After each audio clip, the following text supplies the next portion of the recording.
Boa tarde, alunos do terceiro ano! Sejam muito bem-vindos a mais uma aula de Geografia!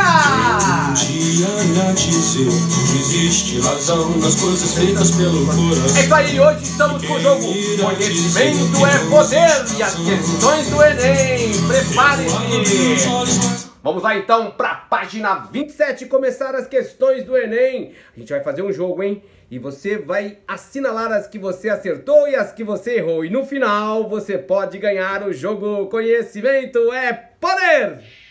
Lembrem-se, respondam rapidamente para maximizar os pontos que vocês podem ganhar. Vamos lá, todos para a página 32 do livro. Não vale trapacear, hein? Leia com atenção as questões, responda a alternativa correta e a gente corrige daqui a pouco.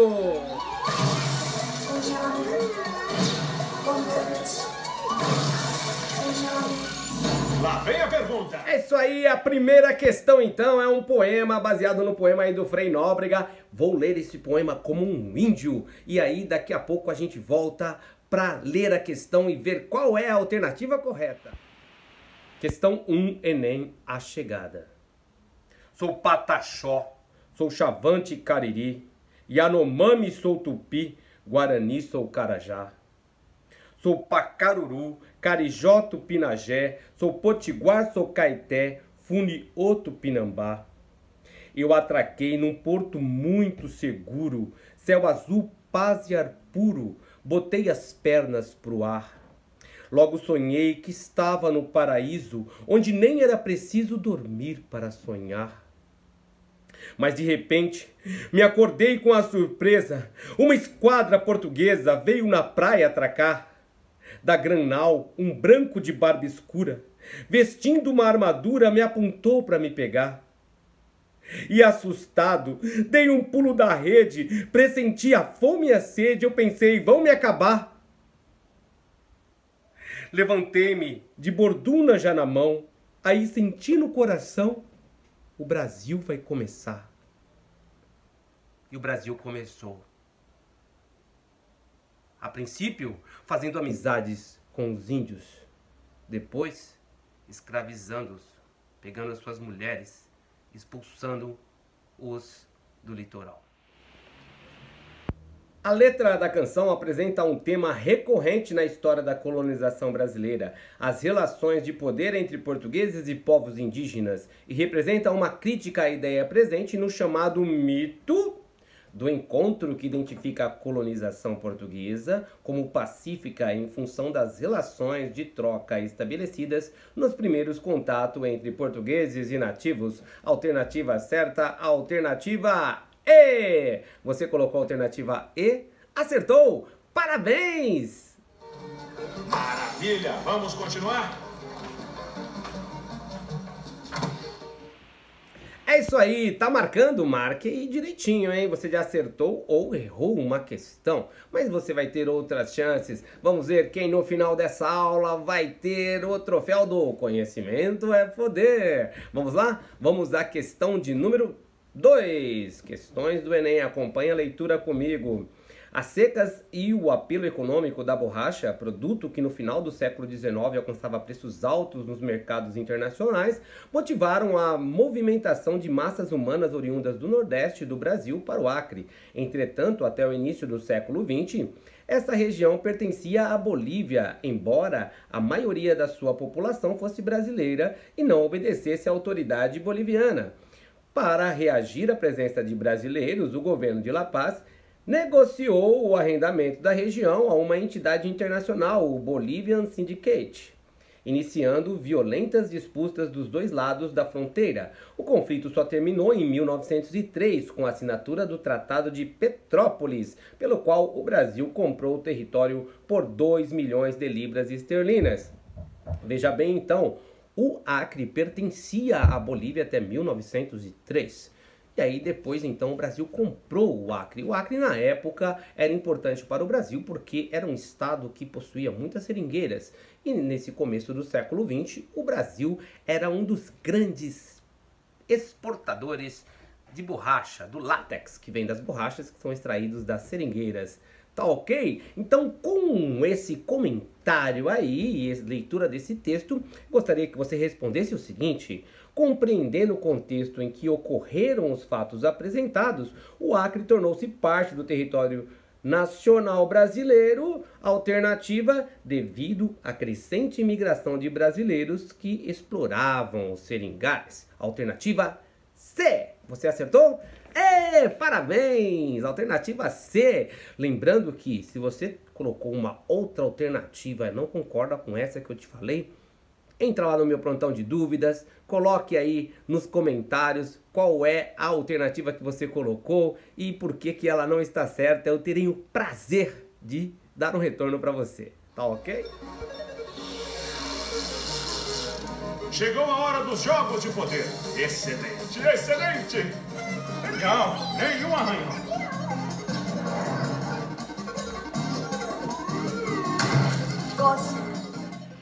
Vamos lá, a questão agora é de número 3. A questão de número 3 está na página 33. Vamos à leitura do texto. Os tropeiros foram figuras decisivas na formação de vilarejos e cidades no Brasil colonial. A palavra tropeiro vem de tropa, que no passado se referia ao conjunto de homens que transportava gado e mercadoria. Por volta do século XVIII, muita coisa era levada de um lugar a outro no lombo de mulas. O tropeirismo acabou associado às atividades mineradoras, cujo auge foi a exploração de ouro em Minas Gerais e mais tarde em Goiás. A extração de pedras preciosas também atraiu grandes contingentes populacionais para as novas áreas e por isso era cada vez mais necessário dispor de alimentos e produtos básicos.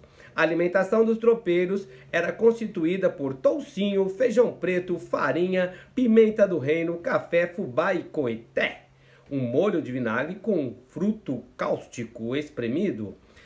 Nos pousos, os tropeiros comiam feijão quase sem molho com pedaço de carne de sol e toucinho, que era servido com farofa e couve picada. O feijão tropeiro é um dos pratos típicos da cozinha mineira e recebe esse nome porque era preparado pelos cozinheiros das tropas que conduziam o gado.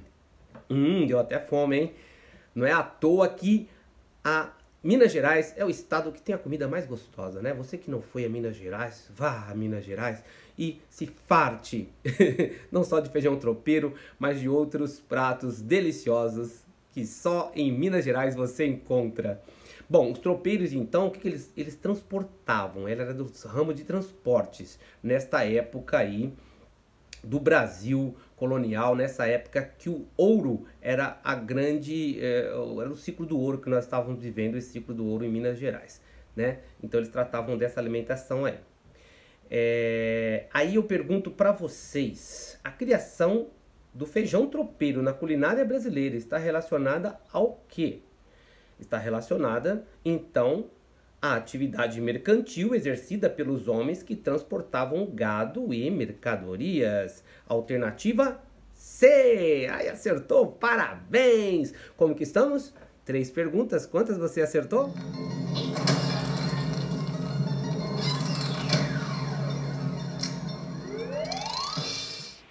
Vamos lá, questão de número 4. Lembrando então que se você tiver alguma dúvida, se você assinalou alguma questão e acha que ela é a certa e não a que eu disse, posta aí nos comentários, manda para mim pelo Facebook, pelo WhatsApp, estarei sempre de plantão lá no Teams para esclarecer a sua dúvida, tá ok? Vamos então à questão de número 4. A moderna conquista da Amazônia inverteu o eixo geográfico da colonização da região. Desde a época colonial até meados do século XIX, as correntes principais de população movimentaram-se no sentido leste-oeste, certo? Vinham lá do Oceano Atlântico e iam para o oeste, para o Amazonas, estabelecendo uma ocupação linear articulada. Nas últimas décadas, os fluxos migratórios passaram a se verificar no sentido sul-norte, conectando o centro-sul à região Amazonas. Então agora o fluxo de pessoas, antes era do leste para o oeste, agora o fluxo de pessoas é do sul para o norte. Então, o primeiro eixo geográfico de ocupação das terras amazônicas demonstra um padrão relacionado à criação de de povoados interligados próximos aos grandes rios. Alternativa E, é isso aí. Então os bandeirantes, eles exploraram essa região norte, sempre pelos rios, e logicamente então que os povoados, as vilas, eram criadas à margem dos rios. Resposta da questão número 4. Espero que você tenha acertado. E esta é a última questão do Enem. Vamos agora para questões dos vestibulares.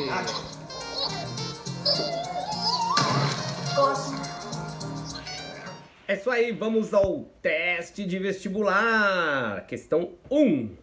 A mineração, atividade desenvolvida na região centro-sul do Brasil no século XVIII, teve inúmeras consequências para a colônia, entre as quais pode-se destacar a urbanização, o surgimento de uma elite intelectual nacional e o surgimento de um mercado nacional articulado à mineração.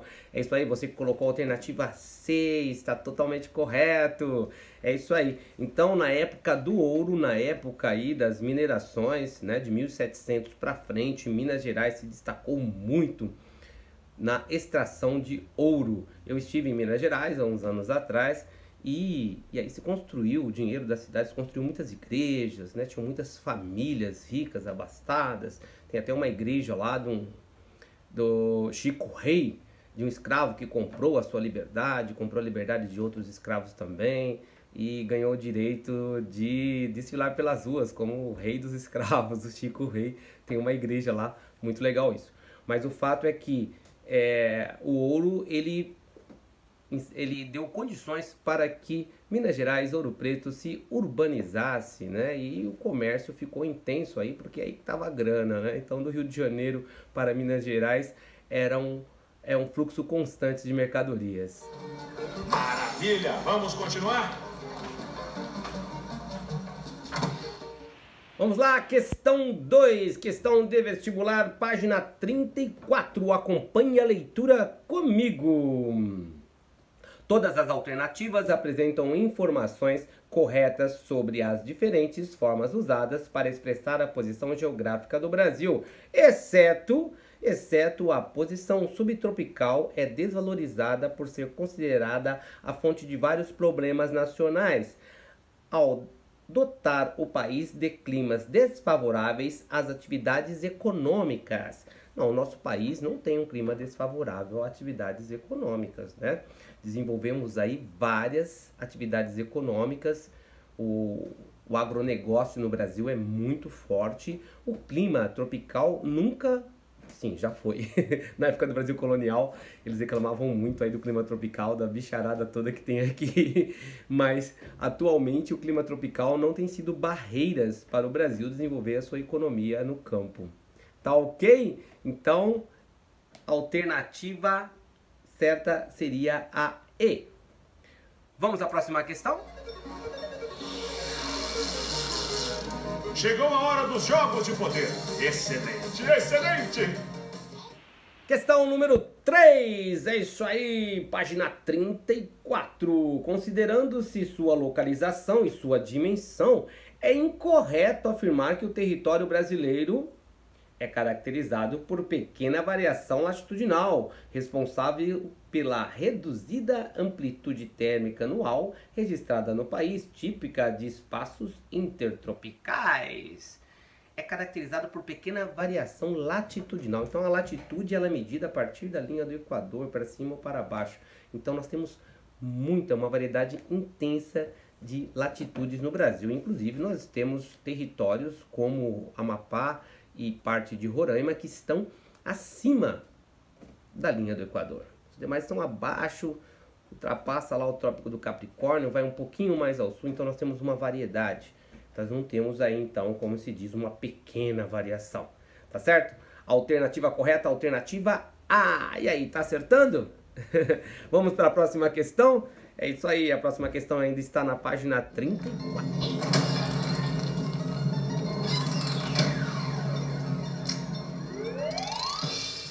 Questão de número 4. Observe o mapa a seguir. verificando os pontos extremos do Brasil, norte, sul, leste e oeste. Um desses pontos, extremo leste, é a Ponta dos Seixas, localizada na cidade de João Pessoa, na Paraíba. Então nós comentamos em aula aí sobre esse ponto dos Seixas, ponto extremo leste do Brasil, que foi feito um monumento lá para falar, olha, aqui é o ponto leste do Brasil, né? E aí o seguinte, com base nessas informações, tem um mapa aí para vocês verem, é correto afirmar que a demarcação de um ponto extremo é importante por quê? É importante porque facilita o geoprocessamento cartográfico, demarca o território, pode transformar esse ponto em espaço turístico. Então, vamos lá no ponto, né? Aqui é o ponto extremo e tal. Mas aí, as outras alternativas têm uma série de coisas assim absurdas, né? Decidir por onde começam as ruas geralmente têm o seu número 0 na praça central das cidades, na praça central das capitais, né? Dali que parte o número 0 para a numeração das ruas, não dos pontos extremos.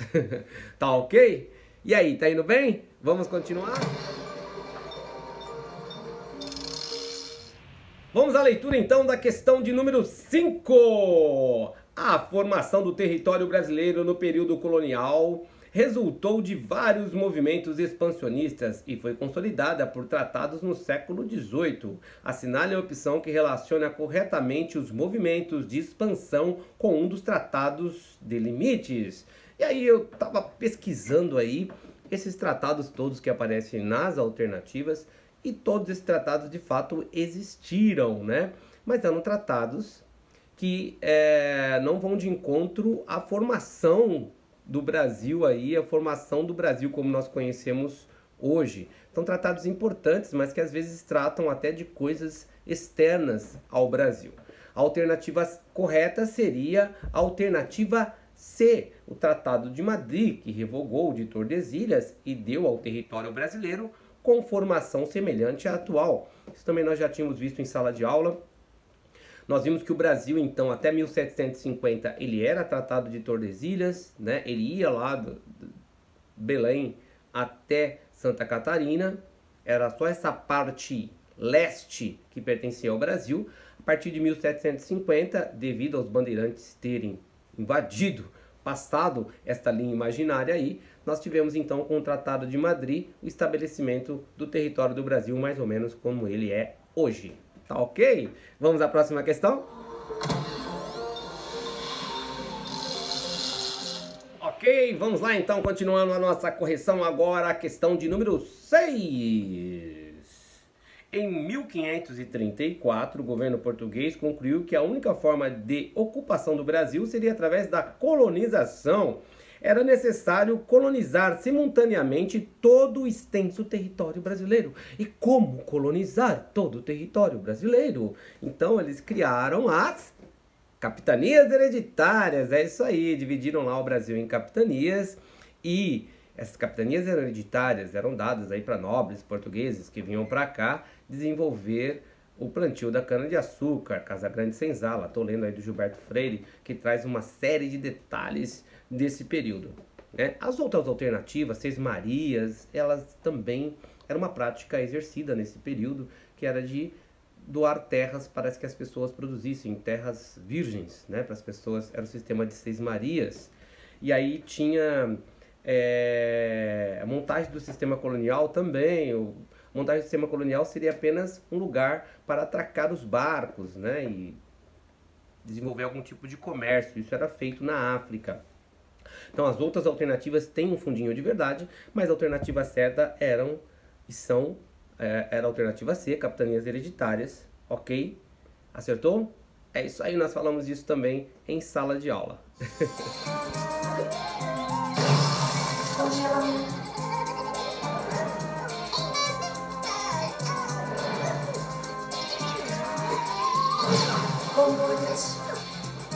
Preparem-se para a pergunta.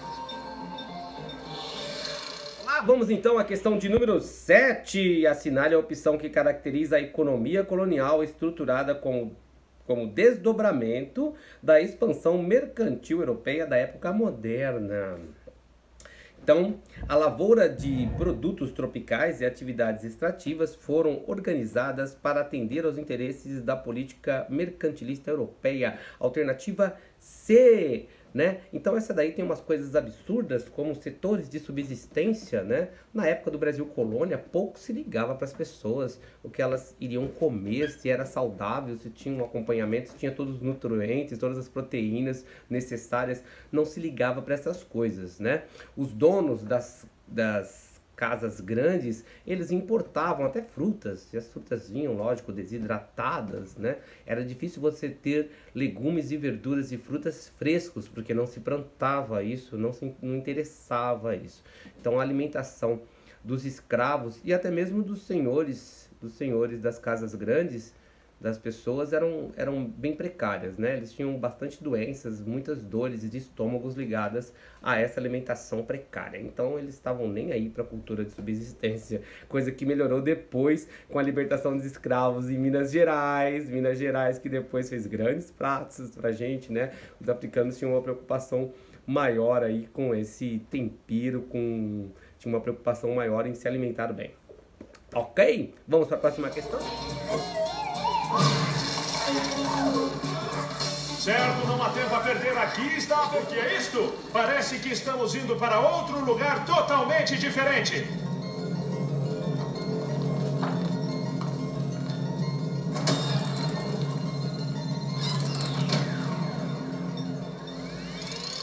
Vamos aí agora com a questão de número 8, página 35. Vai acompanhando, hein? No Brasil colônia, a pecuária teve um papel decisivo na expansão para o interior. Eu não sei se vocês lembram quando eu comentei com vocês que a cana-de-açúcar era plantada à margem da região Nordeste e que as atividades de pecuária foram desenvolvidas ao longo dos rios que iam para o interior aí do Nordeste. Ok? É isso aí. Lembre-se que sempre as alternativas têm algumas absurdas, né? E tem outras mais ou menos. E tem duas ali que você fica, é essa ou aquela, né? Mas ocupação das áreas litorâneas, por exemplo. Absurdo, né? Expulsão do assalariado do campo. Eles nem tinham salário, eram escravos. Formação e exploração dos minifúndios. Minifúndios, fazendas, mas aí era o pessoal lá das capitanias hereditárias, né? Fixação do escravo na agricultura.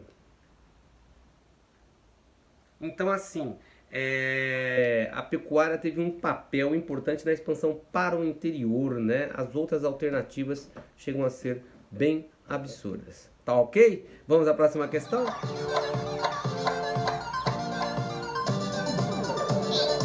Oh, 2 de vocês ganharam.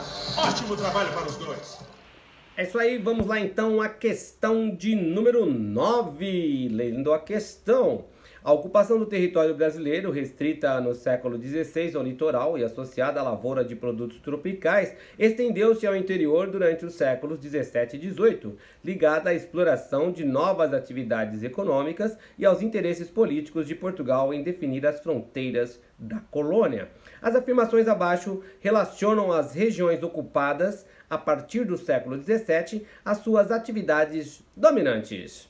Então, no Vale Amazônico, o extrativismo vegetal, as drogas do sertão e a captura de índios atraíam os colonizadores, certo? É isso aí, os índios, os bandeirantes iam lá explorar o pó de Guaraná, explorar as castanhas do Pará, explorar o cacau, entre outras atividades que eram desenvolvidas aí, que na Europa ganhou o nome de drogas do sertão. Tá ok? Vamos lá no 2. A ocupação do Pampa gaúcho não teve nenhum interesse econômico, estando ligado aos conflitos luso-espanhóis na Europa. Não, existia um interesse econômico no Pampa, que era a criação de gado. 3. O Planalto Central, nas áreas correspondentes aos atuais estados de Minas Gerais, Goiás e Mato Grosso, foi um dos principais alvos do bandeirismo e sua ocupação está ligada à mineração. É isso aí, os bandeirantes ultrapassaram a princípio lá o Tratado de Tordesilhas, descobriram ouro em Minas Gerais e descobriram outras riquezas também no Mato Grosso, em Goiás, e alcançaram através de Goiás aí os estados que hoje são da região norte.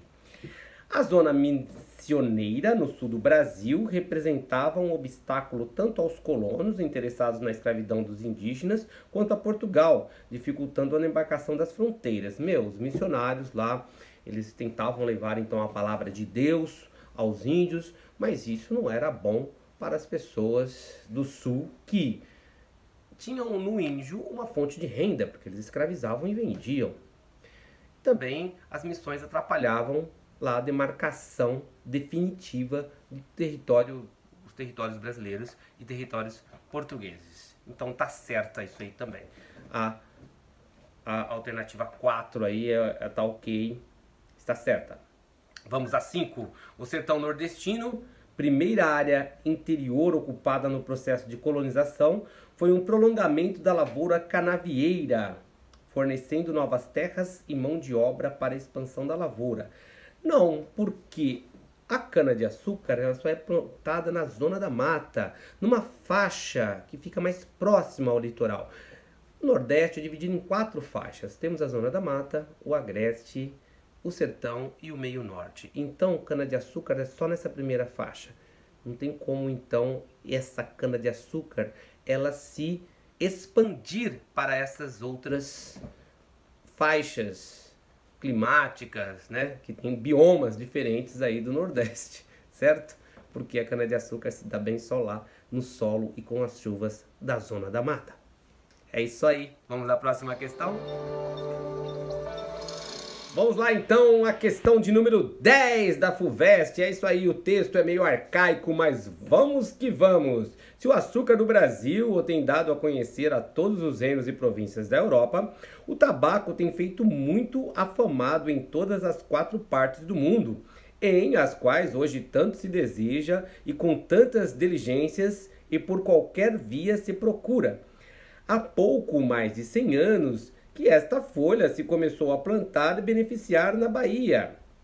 E, desta sorte, uma folha antes desprezada e quase desconhecida tem dado e dá atualmente grandes cabidais aos moradores do Brasil e incríveis emolumentos aos erários dos príncipes.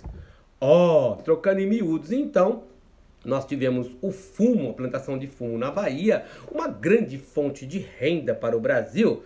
Não tivemos um ciclo do fumo, mas o fumo foi importante, ele era até trocado por escravos na África, era usado como moeda de troca, então, para que depois os navios negreiros viessem para cá lotados. Era uma moeda de troca, foi o fumo, em grande parte. E também aí nós vimos no texto que o fumo também conquistou aí os príncipes da Europa, mas não chegou a ser um ciclo econômico, tá ok? Então, o texto acima, escrito por um padre italiano em 1711, revela o quê? Revela que a economia colonial foi marcada pela simultaneidade de produtos, na época cana-de-açúcar e fumo, cuja lucratividade se relacionava com sua inserção em mercados internacionais. É isso aí, então, alternativa certa, alternativa E. E você, como está indo aí? Estamos chegando ao final da correção, se liga nela!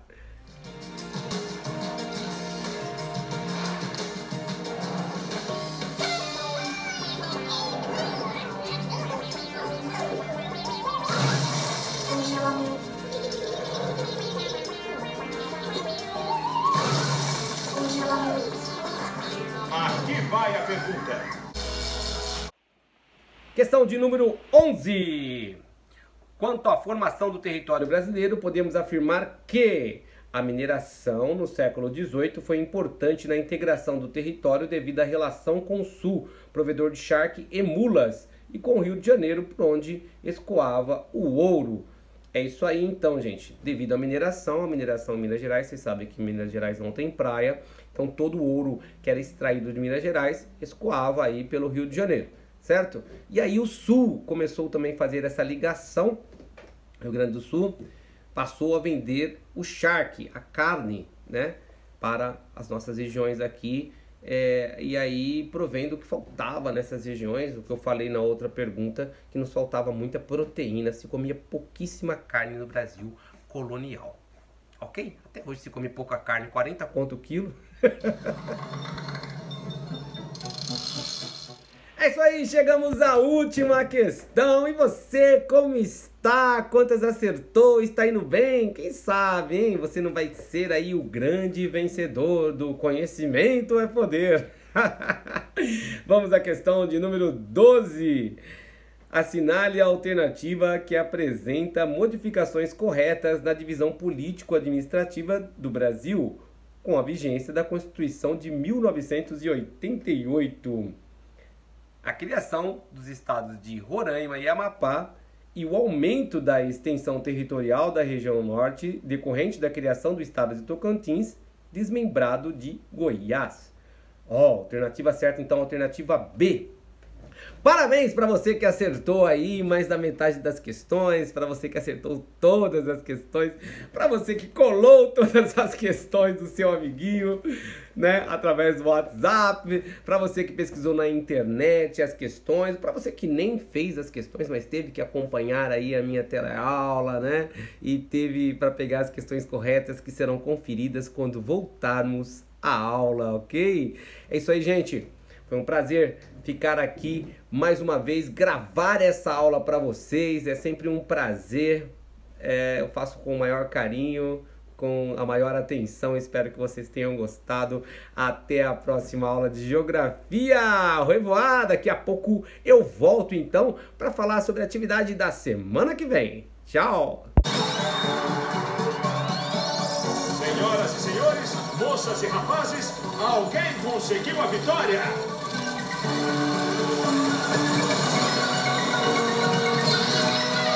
Aqui está! Maravilha! Quem diria? Nosso aventureiro bem servido entrou fervendo nessa rodada e agora ele é o pedaço de cachorro quente mais quente do pedaço. Parabéns! E por ter obtido a vitória, você ganhará o cobiçado pergaminho do conhecimento. Compartilhe o conhecimento ou guarde-o para si. Se sua cabeça explodisse de orgulho agora, não te culparia. Só me resta agradecê-los por terem jogado e participado com tanto gosto e entusiasmo. Obrigado mesmo. Vocês devem orgulhar-se de si mesmos por tornarem o maravilhoso mundo do conhecimento mais rico por isso. Até a próxima, amigos. Tchau!